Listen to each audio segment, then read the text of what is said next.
Hello, Feminine Roadmappers. Thank you so much for joining me today for another edition of Feminine Roadmap Health and Wellness.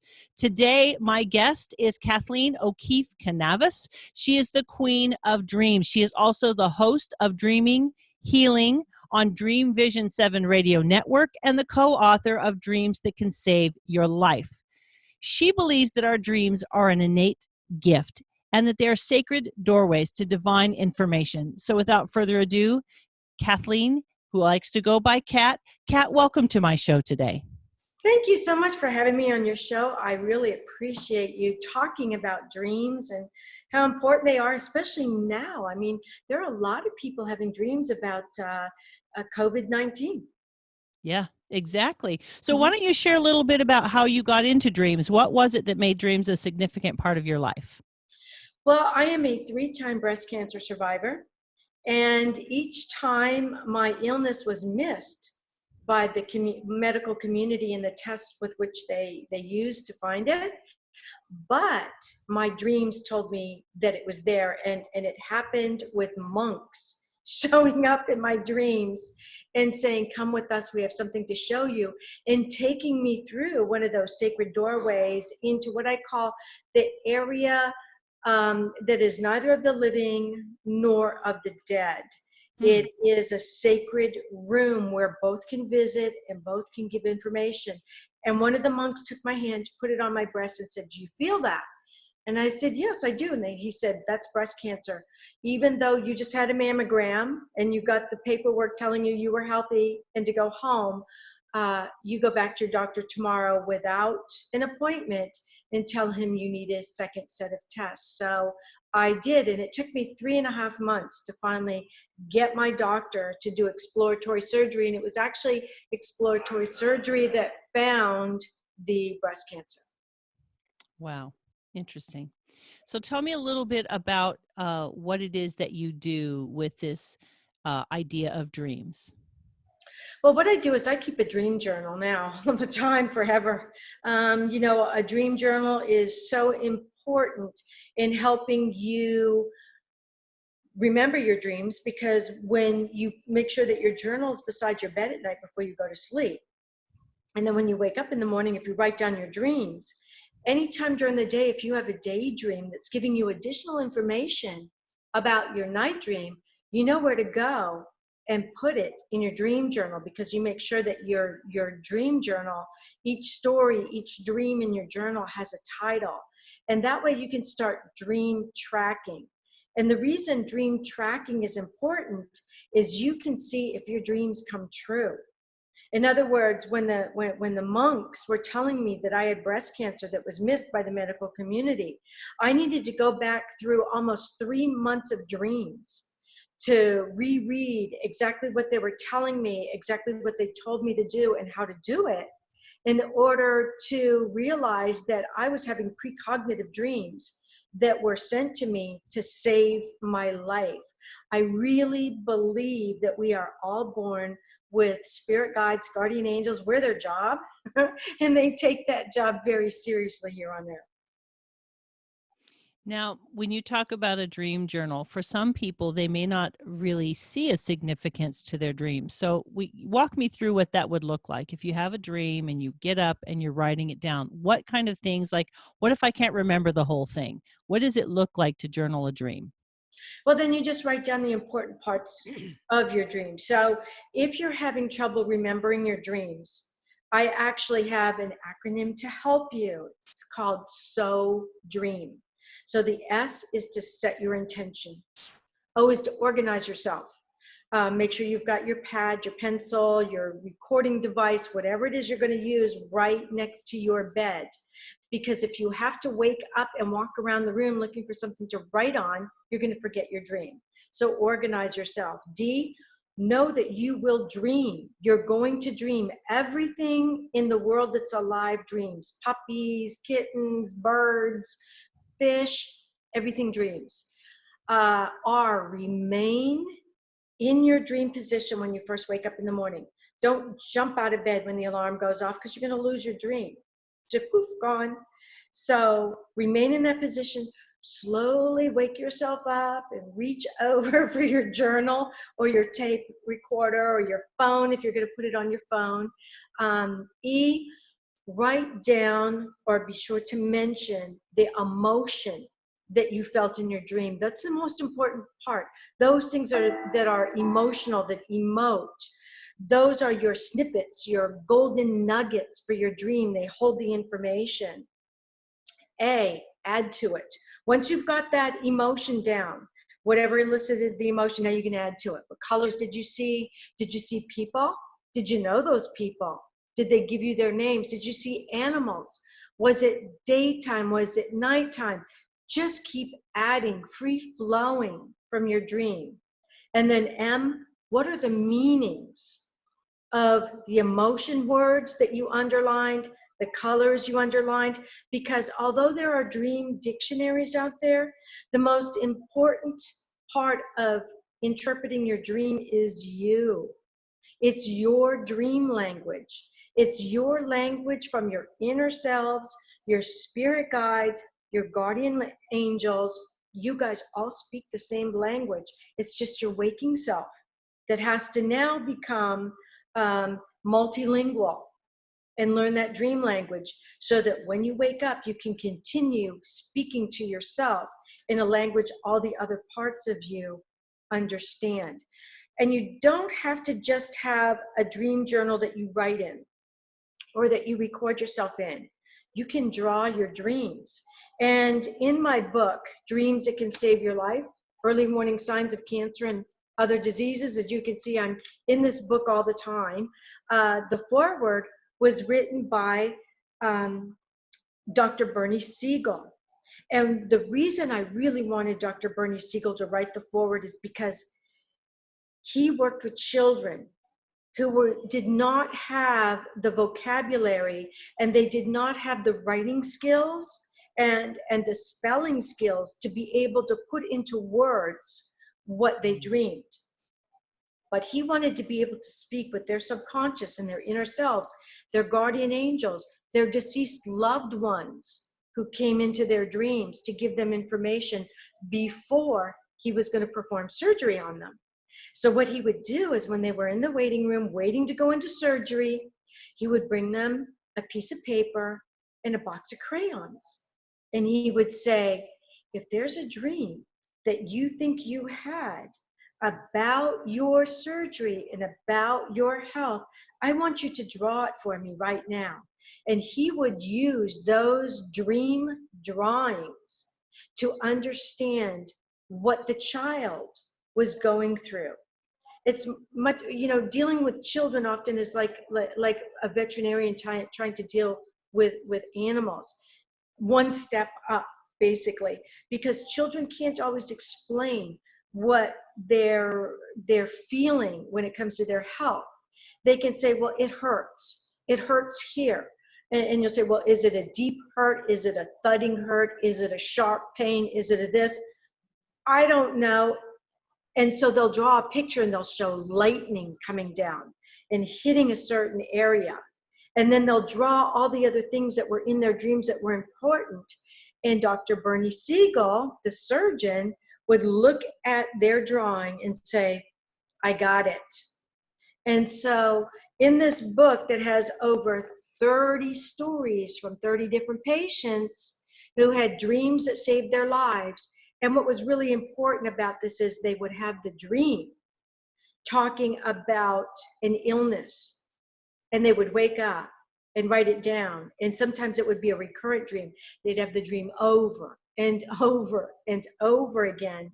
And they would say, there's something going on here. I keep having this recurrent dream. Then they would go to their doctor and they would say, look, I know something's really wrong. Some of the people in the book told their doctors, look, I had this really bizarre dream and I want a second set of tests. And some of the people in the book are doctors. So they went to doctors and said, I'm not crazy, but I had this dream and I want you to do additional testing. And after the additional testing came back, the pathology reports and that testing confirmed the dream. And that's what makes this a little bit different. It's a little bit of Freud and Jung on steroids. So, do you help people with, like recurring dreams where they have themes, Hmm. I like do. water or things like that?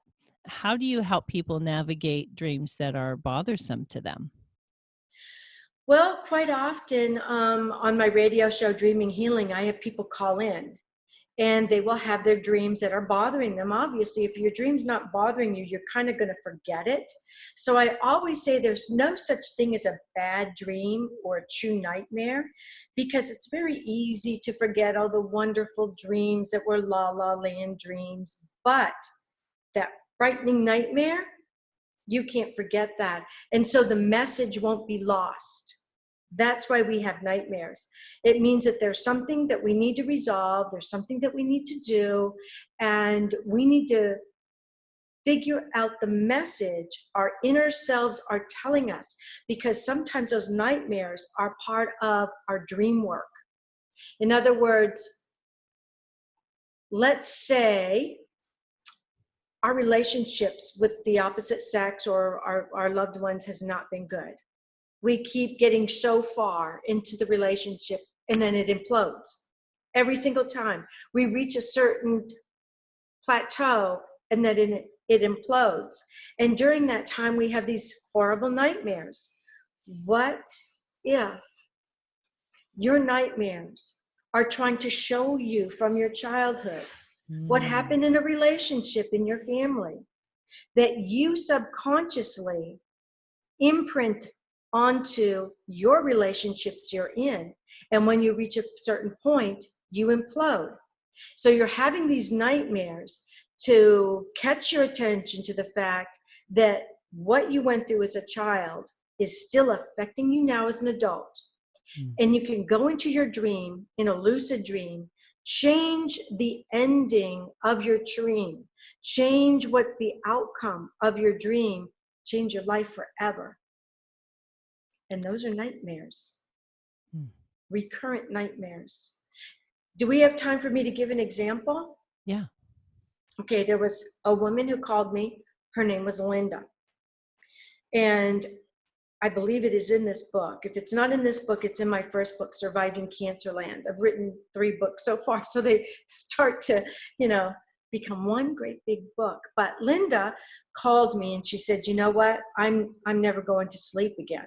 That's it. I just want you to know, I'm never going to sleep again. I do not want to have this nightmare anymore.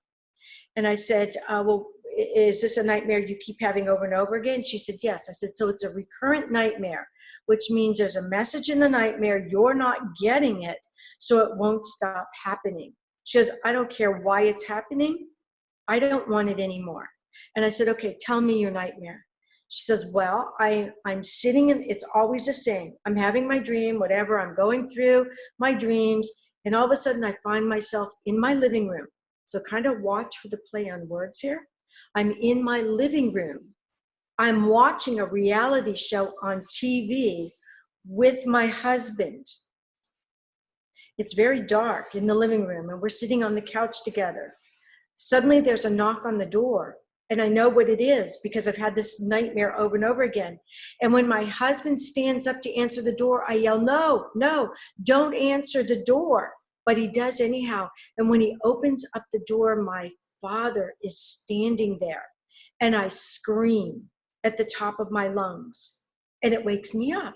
She says, I'm not getting any sleep.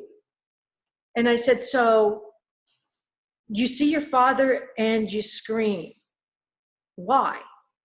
And she said, well, I don't know why he's coming to see me. He's been dead for so long. I said, so you're seeing your father because he's dead, and that's what's making you scream, because he's dead? She goes, no, I'm screaming because I hate that man so much. And I Oh. said, oh, you do? Why? And she said, well, because he was so mean to my mother. He was so mean to me when I was growing up. He was never there for me. And I was so glad when he died. And she says, and now he's showing up in my dreams. It's like he's not even gone. Why is he showing up in my dreams when I don't like him? I don't like him at all. I said, Linda, somewhere inside you is a daddy's little girl who still loves daddy. Said, how's your relationship with your husband? She goes, well, we're getting divorced. I said, okay, how's your business? She says, my business isn't doing well because I'm too tired to go to work and I'm too sick to go to work. I said, okay, so how's the rest of your life? She said, it's all miserable. Basically, it's just all miserable. And I said, okay. I said, how long has this been going on? She said, for 3 months. I said, every single night? She says, not every night, but about the time I think it's not going to happen anymore, within a week, I have it at least twice a week. Wow. And she said, I don't know what to do. She says, I'm not going to go to sleep anymore. And I knew that without sleep, we have nervous breakdowns. She must sleep. She must get well through her sleep. So I said, okay, here's what I want you to do, Linda, if you're up for it. The next time there's the knock on the door, I want you to tell your husband to stay seated because you have always referred to your husband as your better half. Your better half is going to answer the door when your frightened half knows what's there, doesn't want to deal with it. So I want you to get up and I want you to go and open the door. And if your father's there, I want you to ask him what he wants. She says, nope, I'm not going to do it. I'm absolutely not going to do it. I said, well, if you don't, you're going to keep having the dream. You're going to lose your husband. You're going to lose your wife, your life, basically. She said, okay, I'll try it. So I didn't hear from her for a week. And I thought, oh my gosh, I don't know if I should call her or if I should wait. The next day, the phone rings and it's Linda. And she goes, you're not going to believe this. And I said, what? She goes, I had the dream. I had the dream last night. And when there was a knock on the door, my husband stood up and I said, no, I'll get it. And she said, I marched across the room and I saw my hand going forward and grabbing the door handle, and I turned the door handle and I pulled it open. There he was. He was standing right there. And I looked at him and I said, why are you here? And he said, Linda, I just want to tell you that I love you. And she said, I don't know what happened, but I threw my arms around his neck and I said, oh, Daddy, I love you too. And she said, poof, the dream was gone. I didn't wake up. And I went in and I finished my whole night's sleep. And she said, I don't care if he comes back. She says, I'm okay with it now. But why do you think he was coming back to tell me that? And I said, well, if your dad was as bad as you say he was, chances are when he got to the other side and ran into his parents and all your friends that have passed over and realized how what he did affected your life and your relationships with your father and with your husband, who you are now projecting as your father, I said he realized he had to come back, make amends in order for you to be able to truly live your life. And you know, she never, ever had the dream again. She was waiting for it to talk to him some more, and he never came back. How did that impact her marriage? Her marriage was fine. She and her husband, she became a different person after that. She said she didn't realize how unhappy she was. Suddenly she was happy. She felt light. She felt well. She went back to work. She started a radio show, and her husband and her are still together today. That's amazing. You know, what do you tell people who have a dream that it's like real life, and when they wake up, it feels like it really happened and they can't shake it? Well, there's a number of things that can be happening. They could be remembering a past life. You know, just as we have muscle memory, like when I was going through my cancer treatment all 3 times, I would be off the tennis courts for a very long time. And then when I would get back on the tennis courts, it's like muscle memory. I would just get a couple minutes, my timing was down, everything was going, and it was like I had never stepped off the course. So I think that a lot of dreams that seem like they're really real, when we wake up, it's possible we revisited a past life and past people. The other thing is the dream could have been so real because it was very important for that time of their life. And their inner selves did not want them to forget it because, again, it could be working through a problem just like Linda's. It was important that she worked through that problem. So it has to be real. I mean, that dream was real to her. She was sitting in her living room watching life. She was not engaged.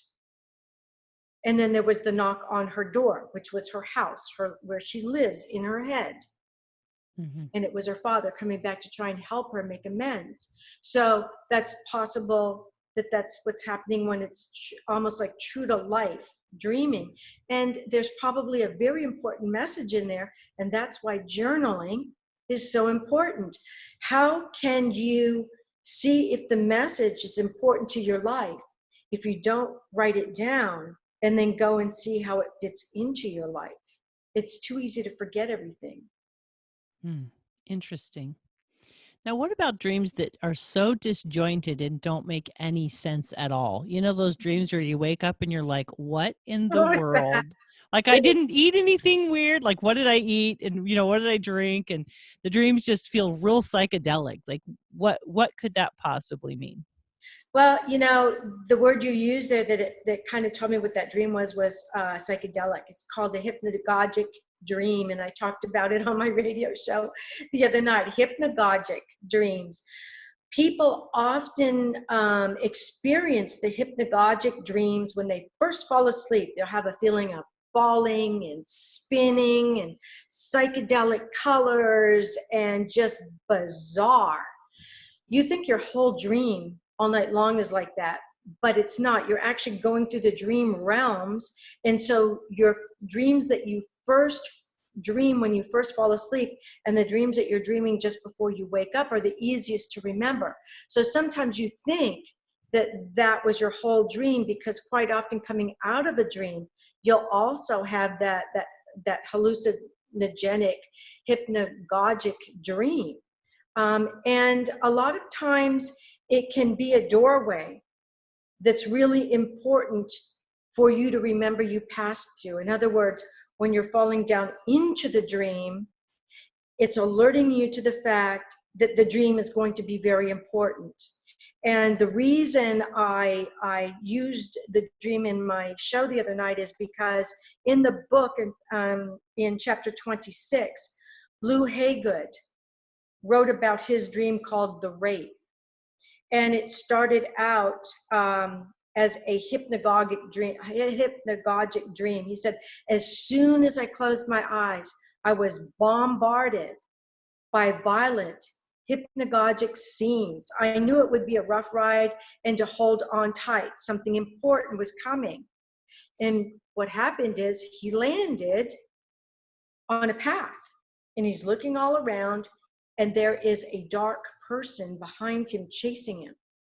And that dark person takes him out down onto the beach, which is spirituality, and rapes him on the beach. And when he wakes up the next morning, he's sore. And he's like, how is that possible? How can I possibly be sore? That was just a dream. It wasn't an actual rape. But the soreness didn't go away. So he went to his doctor and he said, I had the weirdest dream. And he told the doctor his dream. And the doctor said, let's do a test. And it turned out he had prostate cancer. And so that hypnagogic state alerted him to the fact that that dream was really important and that he needed to really pay attention to it. And he did. He wrote it down. He wrote the whole dream down. And then when he was going through treatment, because he had learned to write those dreams down, he started getting more dreams that were what we called healing dreams. They helped him choose his treatments. They helped him choose his food. They helped him choose what to do and what not to do in order to heal. And he did heal. And he wrote his story in our book. Fascinating. Now, is it possible that dreams are just a result of too much salsa? It is. It is. We can definitely have a dream where your inner selves are going, don't eat that again. or we're going to make you so miserable. Absolutely. We're talking to ourselves all the time, our inner selves. We're made up of so much more than id, ego, and super ego. We have inner children who are absolutely amazing. Our inner children have such deep emotions. Our inner children, well, I remember the third time I was diagnosed, my dreams told me I had the breast cancer. And I went and found out, yes, it's true, through pathology reports. I was devastated. All I did was walk around and I would just burst out in tears, start crying. I was sure I was not going to be able to survive that. I didn't know anybody who had. And the second one was a 9 by 11 centimeter area that the doctors had missed again using mammograms. I was like, I'm not meant to live. But those little voices in my head, those little inner children would sing, we've done it before and we can do it again. Yes, we can do it again. And that would pop up in my dreams. And I realized if the children weren't giving up, then I couldn't give up. And then the inner parents would come into my dreams. And I met my inner physician within in one of my dreams. It's in my book, Surviving Cancerland. It was during a precognitive dream where I walked into a room and to the right of me, a door opened and this young woman walked out in a white medical coat. And she said, hi, my name is Dr. Jules. I'm your physician within. And I looked around the room and I'm going, I've seen these people before in my dreams. And I recognized a lot of them I'd even spoken to, but I didn't know who they were. I'd never met any of them in my waking world, but they were part of my inner selves. And we were all in the waiting room.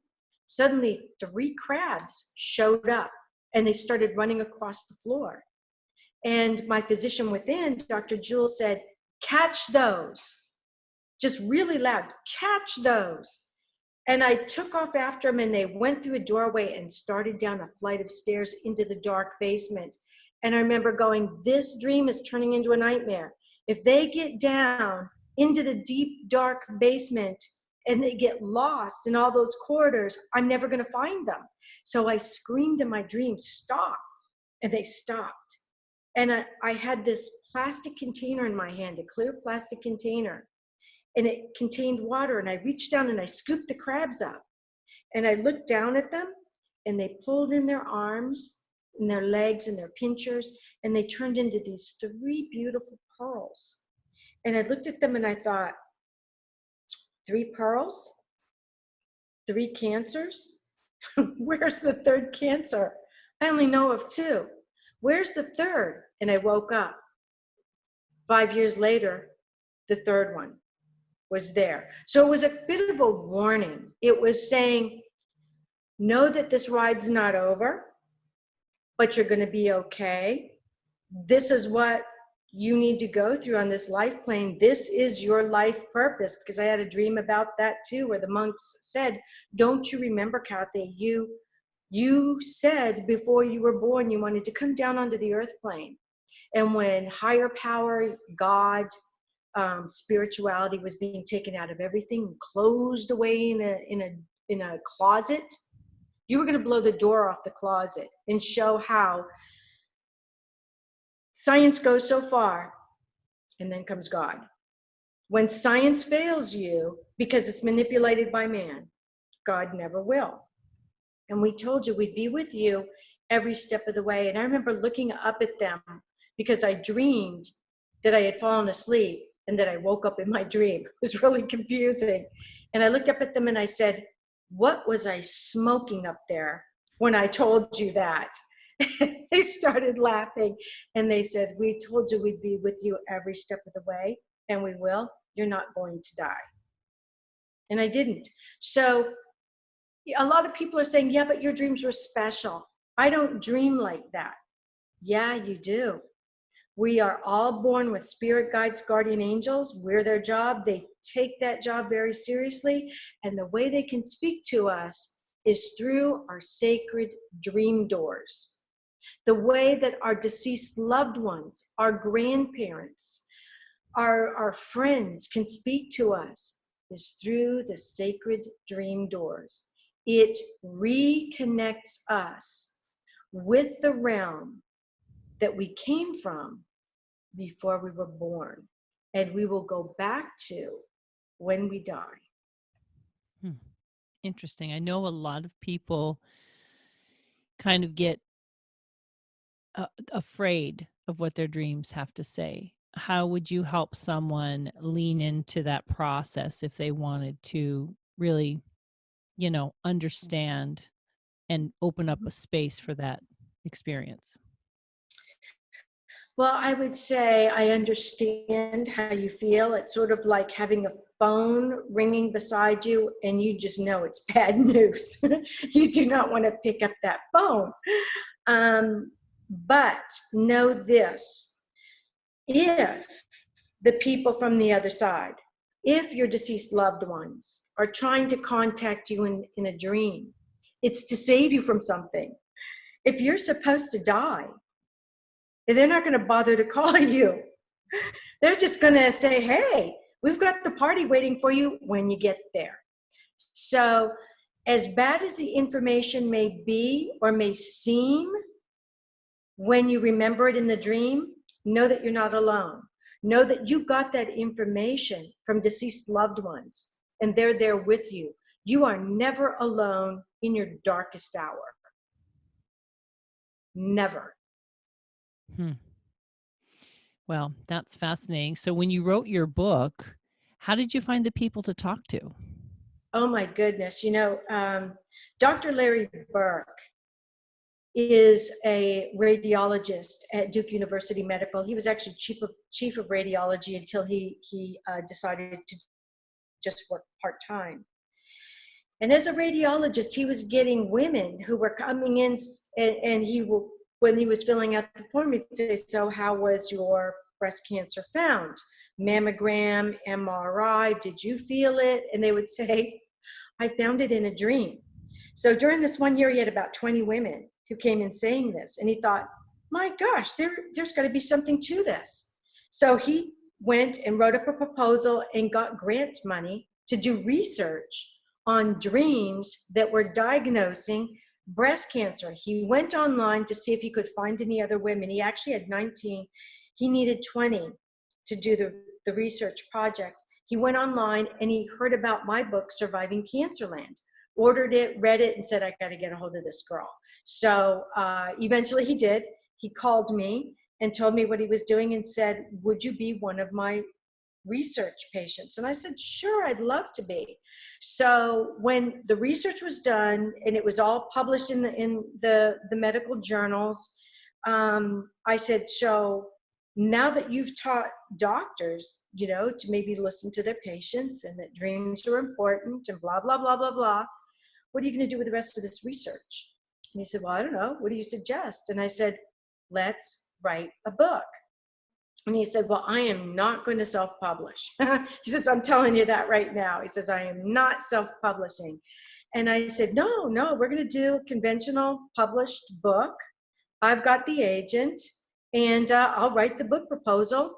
Let's see what happens. The worst that'll happen is nobody will accept it. He said, okay. So I said, we're going to need more than just the backbone of the book being our 19 women or 20 women with me now. Is there any way we can maybe put a call out on social media and see what happens? Oh my goodness, we put out a call and within 3 months, we had 30 stories in the book. And since then, because we're getting ready to do our next book, we've got another 100. All these people coming in saying, I had dreams that diagnosed my illness. So I wrote the book proposal, gave it to my agent. I wrote it as a proposed book proposal, which is my own special kind. And she shopped it out. We went into a bidding war and we were published by Inner Traditions and distributed by Simon & Schuster. It went to the top of the Amazon bestsellers list first day it was out. Boom. So you're in the works for a second book. Is the topic the same? The topic's going to be similar in that we are going to do dreams that heal. So we already have the dreams that can save your life, and we can refer, to that in the second book. But the second book, what we'd like to do is show how once you have the disease, let's say that you have the disease that has then been validated by pathology reports or medical reports, those are the only ones we're using. And then you get a dream that says, okay, you need to change your diet. If you change your diet, this is what's going to work. So the person changes their diet, and let's say they go back and get tested again before they're going to be put on medication, and they find that they don't need insulin because they no longer have diabetes. That's a healing dream. And we do have one of those. I'm sure it's very interesting to hear people's stories. And are any of these people new to this concept? Like, in other words, were they someone who didn't really think about their dreams and this was a new direction for them? Yes, absolutely. Many of them were. Many of them start out their chapters with, I was never a dreamer. I never believed in dreams until, that's really a strong beginning. I never really dreamt. I never really remembered my dreams, and I didn't believe in dreams until. And most of them said that these dreams were different from all of their other dreams because they were so real, as you were talking about. They were so real, they felt like they hadn't really been in a dream, that they were in another world. And also because oftentimes they were recurrent dreams. In other words, they didn't just have the dream and then that was it. The dream came back over and over and over again, like Groundhog Day, the movie Groundhog Day, until you figure out that message and you make the change you need to make. You're going to continue to have that dream. It's not going to stop. You may be in a different place in that dream. You may be with different people, but the same thing is happening over and over, which is basically saying, pay attention, write this down, figure out what it is, and figure it out now, quickly, soon. Or we're not going to stop talking to you. We're going to keep repeating it until you get it. Because sometimes, you have those dreams where you're like, that was Bob. It was Bob and it looked like Bob. And then there's the time where you're like, that was Bob, but it looked nothing like Bob. Or you like, I'm in my house, but it's not your house. So there's those different variations in dreams where sometimes it's like you said, it's so real. The neighborhood, the people, and the people are who they are and they don't switch. You know how sometimes you're talking to one person and then they end up looking like someone else in the middle of your interaction. Mm-hmm. Are all of those things significant things that are happening? Yes, they're significant in the dreams for a number of reasons. One that we already touched on could have been Bob was a friend of yours in a previous life, and you're remembering that Bob. Also, it could be, although you know Bob by his name and you know Bob by his looks, you really know Bob by his essence. And what you're seeing in the dream is the real essence of Bob. And so as soon as you see that essence, you recognize it. Oh, that's Bob. Maybe Bob is very light and happy and breezy and bouncy. So maybe in the dream you see a yellow bouncing ball and you go, oh, there's Bob. And you wake up and you go, there was a yellow bouncing ball in my dream and I called it Bob. And you're like, why would I call that ball Bob? And suddenly you realize, Bob is kind of a bouncy ball kind of guy. He's round, rotund, and happy, and he's kind of yellow. Yeah. Like a beach ball. Interesting. Well, I want to thank you so much for sharing this with us. How can people get in contact with you and your information if they're interested in growing their knowledge in this area of dreams? Well, you can go to my website, and you can find it by either my name, Kathleen O'Keefe, O-K-E-E-F-E, Cannabis, K-A-N-A-B as in Victor, O-S as in Sam, or you can just go into Google and type in the Queen of Dreams, because those are the columns that I write, the Queen of Dreams.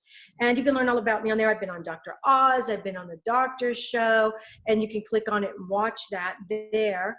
And also, if you've had a dream like this, definitely get in touch with me from the website. You can email me from the website, And I'm also doing another series of books with Sacred Stories Publishing. Our first one was Crappy to Happy, which became an Amazon bestseller, and it's still up there on the bestsellers list. And we're doing a new one called, no, it's Crappy to Happy now. The first one was Chaos to Clarity. We're now collecting stories for Crappy to Happy. So if you've got a crappy to happy story, let's say you're not really dreaming, but you got a crappy to happy story, we'd love to hear that too. Wonderful. So the Chaos to Clarity is the one that is number one on Amazon. Yes, it's number one on Amazon. It's still, I think today it was number 36. Sometimes it goes up as high as number 5. It goes up and down. So Crappy to Happy is the current project. It's the current project, yes. And we've already got the book half filled. So definitely go to my website and click on the book projects, and it'll take you right there. Wonderful. Well, I want to thank you again.